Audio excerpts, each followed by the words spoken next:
என்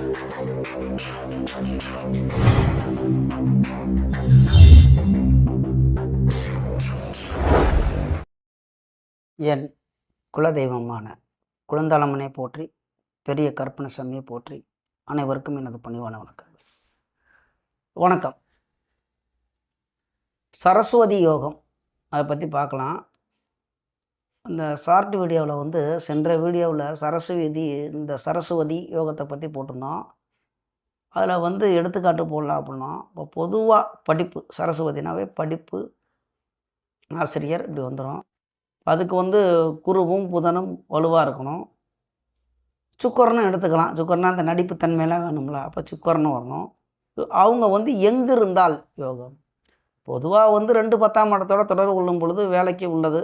வருமானம் வரணும்னா 2ஆம் இடம், தொழிலுக்கு 10ஆம் இடம், கர்மஸ்தானம் 10ஆம் இடம், இதை தொடர்பு கொண்டா போதும் அப்படின்னா. இதில் வேறு மாதிரி இருக்குது.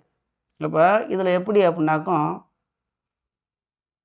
கேந்திரம் கோணம் திரிகோணம் இதில் தொடர்பு கொண்டு, அல்லது 2ஆம் இடம், 2ஆம் இடத்தோட இந்த நான் சொன்ன அந்த 3 கிரகங்களும் தொடர்பு கொள்ளும் பொழுது, நல்ல நேரத்தில் தொடர்பு கொள்ளும் பொழுது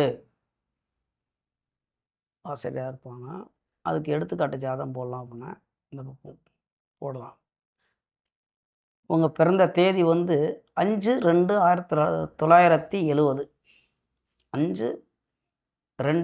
5/2/1970, பிறந்த நேரம் மதியம் 1 மணி, மதுரை மாவட்டத்தில் பிறந்திருக்கும். சரிங்களா? இந்த ராசி கட்ட ஸ்கிரீனில் பாருங்கள். நட்சத்திரம்னு எடுத்துக்கிட்டிங்கனாக்கும் நட்சத்திரத்தையும் சொல்லிடலாம்ல. உத்திராட நட்சத்திரம் ராசி கட்ட ஸ்க்ரீனில் வருது பாருங்கள். லக்னம் ரிஷப லக்னம், 4ஆம் இடத்தில் கேது, 6இல் குரு, 8இல் புதன், 9இல் சூரியன், சுக்கிரன், சந்திரன், 10இல் ராகு, 11இல் செவ்வாய், 12இல் சனி. இந்த ஜாதகத்தை பார்க்கும்போது பொதுவாக அப்படி ஓரலாக பார்க்கும்போது என்னடா 12ஆம் இடத்துல சனி இருக்குது, இங்கே 4ஆம் இடத்துல கேது இருக்குது, 10ஆம் இந்த மாதிரிலாம் இருக்கலாம், கேள்வி வரலாம். அப்போ பார்த்தோம். இந்த இடத்துல சுக்கிரன் அஸ்தங்கமாகிறார். அப்போ நமக்கு அரசாங்க வேலைக்கு பொதுவாக இப்போ ஆசிரியர் அப்படின்னா அரசாங்க வேலைக்குன்னு எடுத்துக்கிட்டாவே சூரியன் வலுப்பட்டிருக்கணும், சிம்மம் வலுப்பட்டிருக்கணும். அந்த மாதிரி அதுக்கு சம்மந்தப்பட்ட ஒரு தசாபத்திகள் இதெல்லாம் வரணும் அதானே. அப்படிங்கும்போது இங்கே பார்த்தீங்கன்னா சூரியன் லக்னத்துக்கு 9ஆம் இடத்தில் கோணத்தில் இருக்கிறார். சரிங்களா? லக்னாதிபதி கூட சேர்ந்திருக்கிறார். 9ஆம் இடத்தில் லக்னாதிபதி கூட, சுக்கிரன் லக்னத்துக்கு அதிபதி, அப்போ லக்னாதிபதி கூட இந்த சூரியன் சேர்ந்திருக்கார். சூரியன் வலுவாக இருக்கார். அதுவும் சுக்கிரனை அஸ்தங்கம் செய்து உள்ளார். லக்னாதிபதியை அஸ்தங்கம் செய்து உள்ளார். இப்போ வலுவாக இருக்கிறார். அருமை. அப்போ சூரியன் வலுவாக இருக்கிறார். சிம்மத்தில் கேது, கேது பாவக்கிரகமாக அப்படின்னு எடுத்துக்கிட்டிங்கனாக்கா அது பாவம்னு எடுக்க முடியாது. சரிங்களா? அது ஒரு சூரியனுடைய வீட்டில் இருக்கார், நல்லா வலுவாக தான் இருக்குது. அப்போ சிம்மம் வலுவாக இருக்கிறது. இப்போ இதுக்கெல்லாம் லக்னாதிபதி வலுவாக இருக்கணுமா அப்படின்னு கேட்டால் தானே இப்போ இதெல்லாம் அனுபவிக்கணும். லக்னத்துக்கு ராசிக்கு அதிபதிகள்லாம் வலுவாக இருக்கணும்ல. அப்படிங்கும்போது லக்னத்துக்கு அதிபதி 9ஆம் இடத்துல இருக்கிறது, அது ஒரு யோகம்தான். ராசிக்கு அதிபதியை குரு பார்க்கிறார். நீச்சமாயிட்டு போட்டோம், ராசிக்கு அதிபதி சனி, இப்போ குரு பார்க்கிறார். அப்போ லக்ன ராசி வலுப்பெற்றிருக்கிறது. ராசியிலே சுக்கிரன் இருக்கிறார்.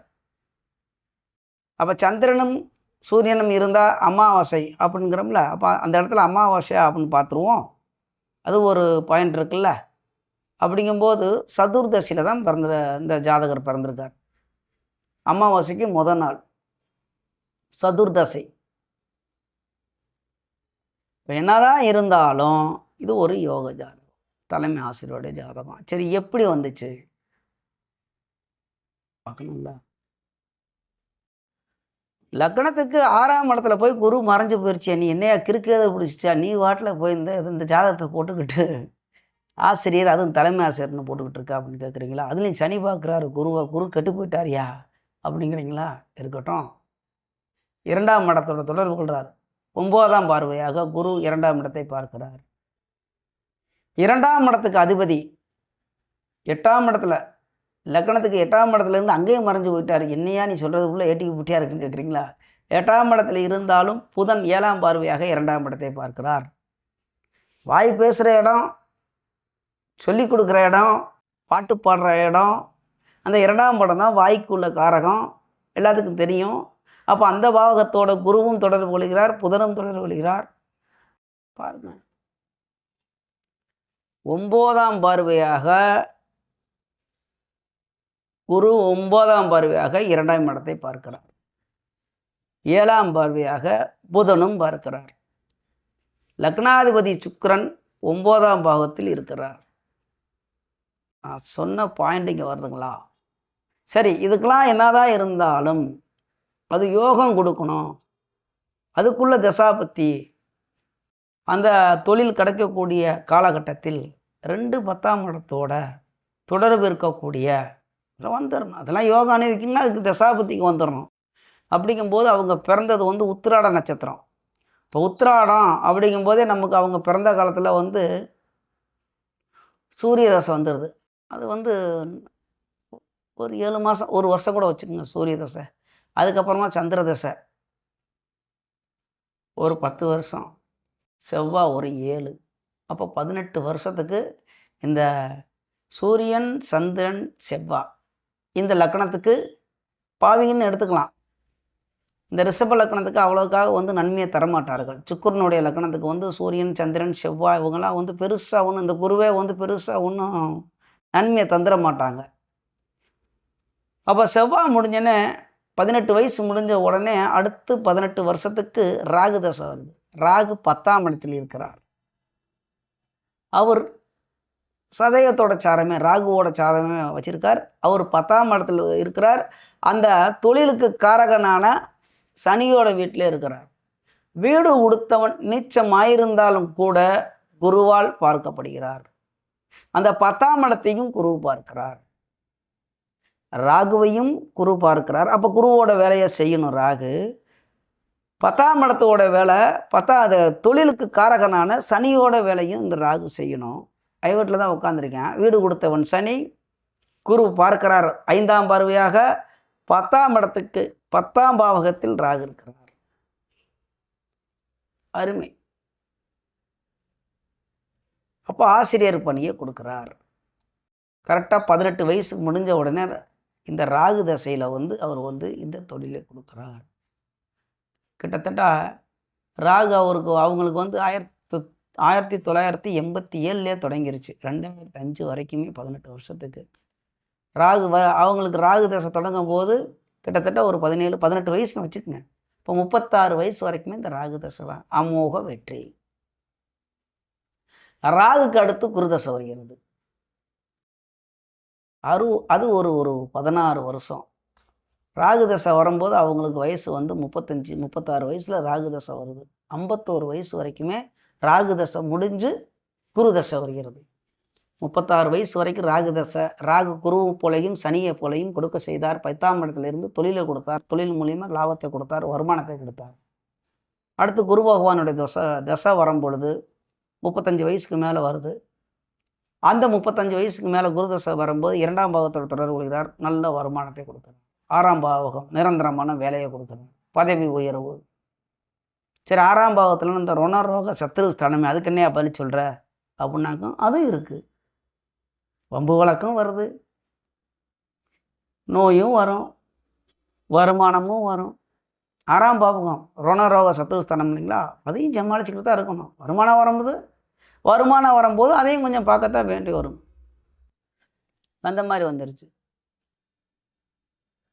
இந்த இடத்துல நம்ம மெயினாக பொதுவாக இப்போ ஜாதகம் அப்படின்னு எடுத்துட்டோம்னாவே நிறைய விஷயங்கள் இருக்குது.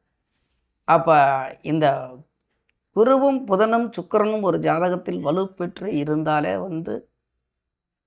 நல்லதாக இருக்கும். ஆனால் எந்த பாகத்தோடு தொடர்பு கொள்கிறார்கள் மெயினாக எடுத்துக்கணும். இப்போ வேணால் அடுத்த ஜாதகத்தில் குருவும் உச்சமாக இருந்து புதனும் உச்சமாக இருந்து ஒரு ஜாதகத்தில் அவர்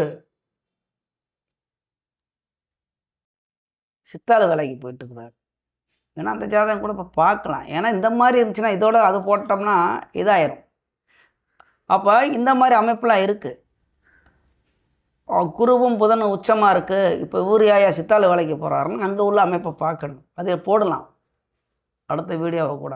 அப்போ நம்ம பார்க்கும்போது ஒரு ஜாதகத்தை பார்க்குறோம், குருவும் புதனும் வலுவாக இருக்குது, உச்சமாக இருக்குது. அது உச்சமாக தான் இருக்குது, அது உச்சமாக தான் இருக்கா, இல்லை அது எந்த பாவத்தோட தொடர்பு கொள்கிறது? நான் ஏற்கனவே நிறையா வீடியோ போட்டிருக்கேன். இந்த குரு உச்சமான ஜாதகம்லாம் பிச்சை எடுத்துக்கிட்டு இருக்க ஜாதகம்லாம் நிறையா போட்டிருக்கேன், குரு தசையிலேன்னு. இப்போ அந்த யோகத்தை கொடுக்கணும் அப்படின்னா அவர் அந்த லக்கணத்துக்கு யார்? இப்போ இந்த லக்கணத்தையே எடுத்துக்குவோம். இந்த லக்கணத்துக்கு குரு கெடுக்கக்கூடிய இடம் தான். இப்போ அவர் 8ஆம் பாவமோ அல்லது 11ஆம் பாவத்திலே வலுப்பட்டு இருந்தால் வேறு மாதிரி நடக்கும். இல்லை 7ஆம் பாவத்திலே இருந்தால் அது வேறு மாதிரி குடும்பத்தையே பிச்சுக்கிட்டு போயிருக்கும். 6ஆம் பாவமும் அவரால் அந்த பாவம் அவர் மறைஞ்சு போயிருக்கனால அந்த 11ஆம் பாவம் லாபஸ்தானம் இருக்கீங்களா, பாவத்துக்கு பாவம் மறைஞ்சு போயிட்டார். எப்படி எடுத்தாலும் எடுத்துக்கலாம். இல்லை இது உபயம், குருவோடைய ராசி இருக்கக்கூடிய இது உபய ராசி. இப்போ உபயத்துக்கு 11ஆம் இடம் மாரகாஸ்தானம், இப்படி எடுத்துக்கலாம். அவர் இருக்கிற இடம் சுக்கிரனுடைய வீடு, அவ்வளோக்கா சரியில்லை குரு. அப்போ குருவோட பலன் இந்த லக்கணத்துக்கு கெடுக்கணும், கெடுக்க மாட்டார். இப்படி வேறு மாதிரி கோணத்தில் பார்க்கணும்.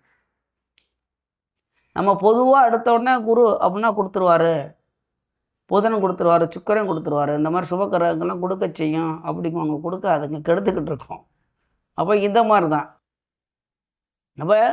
இப்போ நம்ம இதை என்ன பார்த்துக்கிட்டு இருக்கோம் அப்படின்னா சரஸ்வதி யோகம்.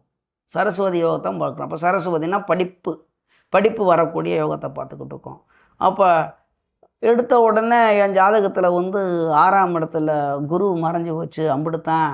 புதனும் 8ஆம் இடத்துல மறைஞ்சு போச்சு. இங்கே அப்படி தான் இருக்குது இந்த ஜாதகத்தில். இப்போ நம்ம வேணால் அந்த முன்னாடி ஓட்டி விட்டு பாருங்கள். அந்த கட்டத்தில் 6 8ஆம் இடத்துல மறைஞ்சு போயிட்டார். தனித்த புதன் நன்மையை செய்வார், நம்ம கேள்விப்பட்டிருக்கோம்ல, கண்டிப்பாக நன்மையை செய்வார். அப்போ இந்த லக்கணத்துக்கு புதன் நண்பர். ரிஷப லக்கணத்துக்கு சுக்கிரனுக்கு புதன் நண்பர். அவர் 8ஆம் இடத்திலே தனித்த புதனாக இருக்கிறார். தனித்த புதன் குருவோட வீட்டில் இருக்கிறார். அருமை. சரி, இந்த குரு என்ன அப்படின்னா இந்த லக்கணத்துக்கு பாவிதான், நன்மையை செய்ய மாட்டார். சுக்கிரனுடைய வீட்டுக்கு குரு தசையில் நன்மையை செய்ய மாட்டார். சரி, எப்படியா நன்மையை செஞ்சார்னா 6ஆம் பாவத்தோடைய வேலையும் நிரந்தரமான வேலையும் செய்தார். அந்த இடத்துல சனி பார்வை, நீச்சனுடைய பார்வை, குரு அடி கெட்டு போயிட்டார். செவ்வாய் 8ஆம் பார்வை, செவ்வாயோட பார்வை உங்களுக்கு 8ஆம் பார்வையாக. அப்படிங்கும் பொழுது இந்த குரு கெடுக்கக்கூடியதை இந்த லக்கணத்துக்கு கெடுக்காம கொடுத்துக்கிட்டு இருக்கிறார். எடுத்தா எடுக்கணும். அப்போ